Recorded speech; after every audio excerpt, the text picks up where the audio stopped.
Bem, pessoal, então falando sobre a autotutela. Como dito no vídeo anterior, trata-se de uma forma primitiva de solução de conflitos e que é admitida excepcionalmente no nosso ordenamento para a proteção da posse. Como regra, quem busca defender um direito que entende ser titular empregando a autotutela é recriminado pelo ordenamento jurídico, incide inclusive numa figura penal do artigo 345 do Código Penal, que é o crime de exercício arbitrário das próprias razões, né? Por exemplo, se diante de implemento de um devedor, o credor vai até a casa dele e o obriga, através do emprego de força física, a lhe pagar o que deve, nós teremos aí configurado o exercício ilegal da autotutela, que vai gerar inclusive a responsabilização criminal desse credor pelo delito de exercício arbitrário das próprias razões. Dito isso, em relação à posse, a autotutela ela é admitida em duas situações, ou seja, existem duas formas de empregar a autotutela para defender a posse de uma lesão. Nós temos a legítima defesa e o chamado desforço imediato. Vejamos o que diz o artigo 1210 do Código Penal, caput e parágrafo 1º. O possuidor tem direito a ser mantido na posse em caso de turbação, restituído no desbulho e segurado de violência iminente se tiver justo receio de ser molestado. Parágrafo 1º. E aí está a autorização para o emprego da autotutela. O possuidor turbado ou esbulhado poderá manter-se ou restituir-se por sua própria força, contanto que o faça logo. Os atos de defesa ou de desforço não podem ir além do indispensável à manutenção ou restituição da posse. Bem, antes da gente analisar as duas modalidades de autotutela da posse, legítima defesa e desforço imediato, é preciso fazer algumas considerações introdutórias. O nosso ordenamento e a nossa doutrina, a nossa jurisprudência, entendem que existe 3 tipos de lesão à posse de alguém: o esbulho, a turbação e a ameaça. Em ordem crescente, ameaça, turbação, esbulho. Na ameaça, alguém sente objetivamente justo receio de que possa perder a posse do bem. Há uma situação de lesão iminente à posse da vítima. Ela tem dados, parâmetros objetivos para sentir que pode a qualquer momento perder a posse que exerce sobre a coisa. Então, imaginem uma fazenda no interior do estado de São Paulo, ao lado da qual se estabelece rapidamente um acampamento do movimento sem terra. As pessoas vão se aglomerando, o que não pode hoje em dia, né? Na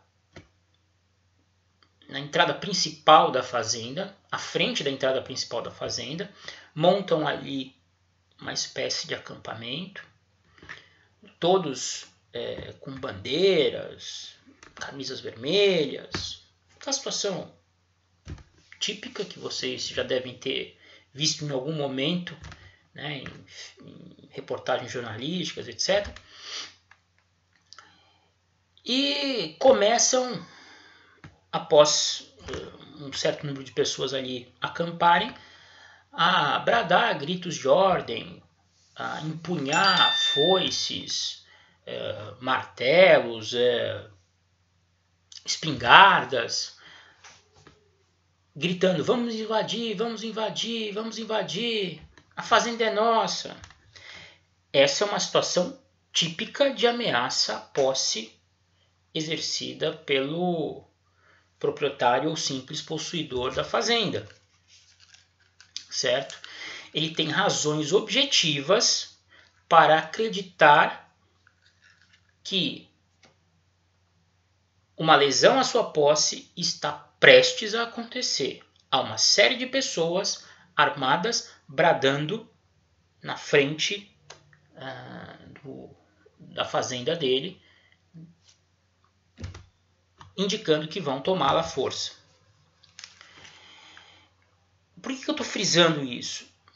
Porque é importante vocês dissociarem da figura da ameaça à posse o simples temor subjetivo de que algo possa acontecer, né?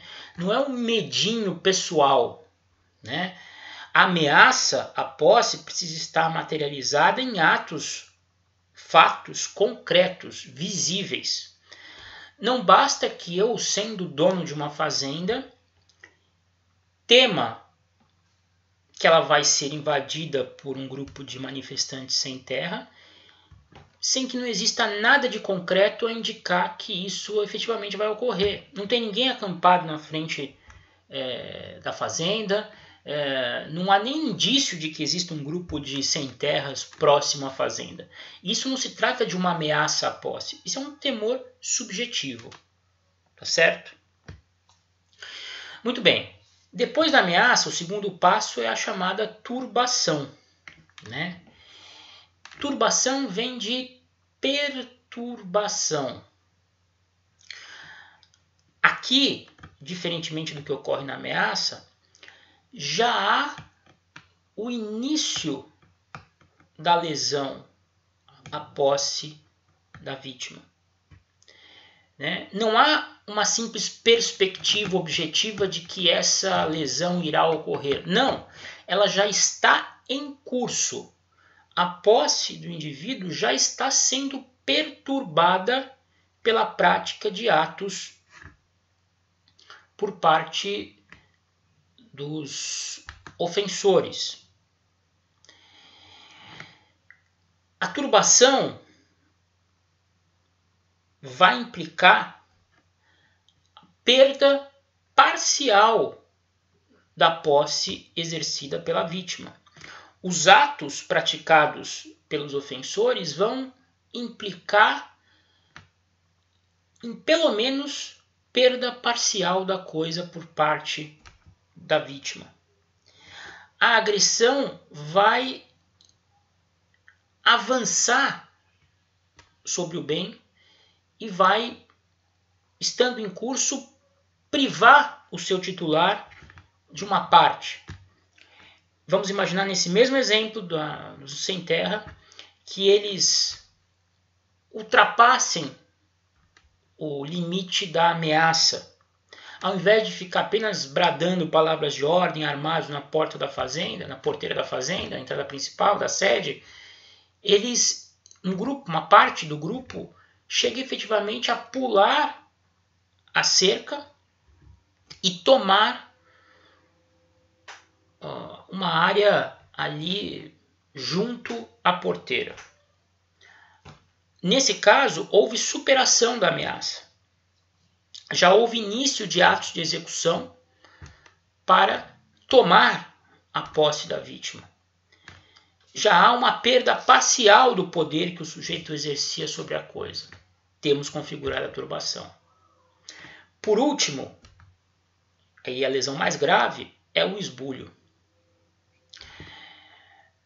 No esbulho, a lesão atingiu tal grau que a vítima perde completamente o poder que exercia sobre a coisa. Ou seja, o esbulho é a mais séria das lesões à posse que alguém pode experimentar, né? os atos praticados pelos ofensores irão privar completamente a vítima do poder que exerce sobre a coisa. Ocorre perda total da posse. Tá? Agora que vocês já compreenderam os 3 níveis de agressão à posse de alguém, fica mais fácil a leitura do 1210, caput, parágrafo único. O possuidor tem direito a ser mantido na posse no caso de turbação. Observem, mantido.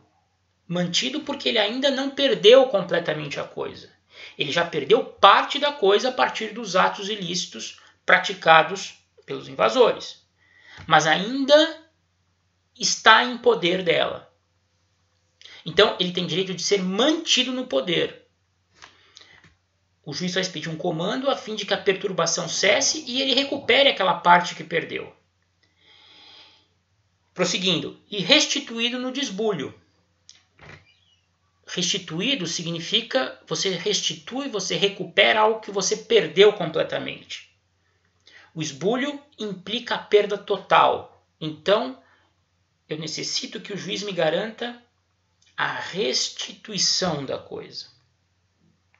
E por fim, e segurado de violência iminente, ou seja, que o juiz impeça que a ameaça avance e se torne uma turbação ou mesmo um esbulho. Tá certo? Feita essa breve introdução, no próximo vídeo a gente fala especificamente sobre as modalidades de autotutela.